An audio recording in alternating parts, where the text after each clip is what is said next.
la justice sans coûter un euro de plus. Alors où en sommes-nous? Madame Cécile Untermaier pour le groupe socialiste. Merci, Monsieur le Président. Comme cela a été dit donc par les différents orateurs, le budget de la justice pour 2023 s'inscrit dans la continuité d'un effort significatif, plus 8%. Les États généraux ont donné finalement le tempo d'une nécessité de maintenir un effort budgétaire et sans doute plus conséquent. Les citoyens aussi ont désormais conscience d'une justice maltraitée et nous attendent et nous obligent.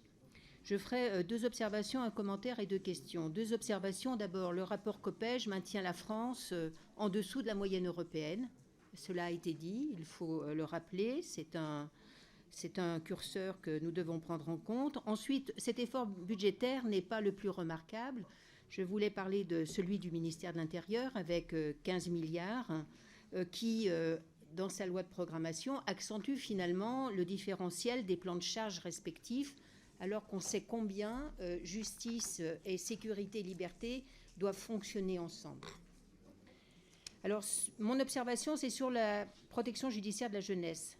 Nous avons un effort manifeste qui est consenti pour la PJJ avec un budget de 916 millions, 85 millions d'euros d'augmentation, avec au final 92 emplois créés en 2023. 92 emplois seulement. Alors que la réforme importante du Code de justice pénale des mineurs, qui fort heureusement semble aller dans le bon sens et a nécessité des efforts des équipes rassemblées, mérite d'être félicitée et encouragée. Moi, il ressort des premières auditions que nous avons menées avec mon collègue Jean Terrier que les capacités de la protection judiciaire de la jeunesse pour répondre à cette réactivité attendue pour réduire les délais n'est pas aussi évidente qu'on pourrait le croire. C'est normal, il faut changer les pratiques.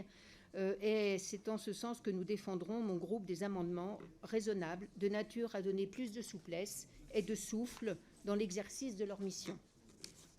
Des postes supplémentaires, nous semble-t-il, 50, pour permettre la création de coordonnateurs, de formateurs et d'encadrement intermédiaire, parce que c'est cela qui nous a été proposé. Ensuite, des psychologues.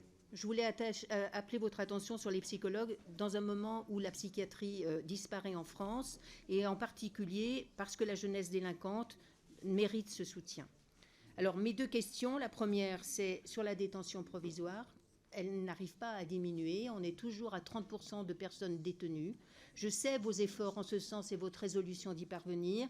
Que doit-on faire pour cela? Est-ce qu'il manque justement de ces équipements et de ces alternatives et de ces éducateurs qui seraient en capacité de rassurer les juges dans des décisions qui ne seraient pas celles de l'enfermement? Et ma deuxième question, c'est sur le numérique.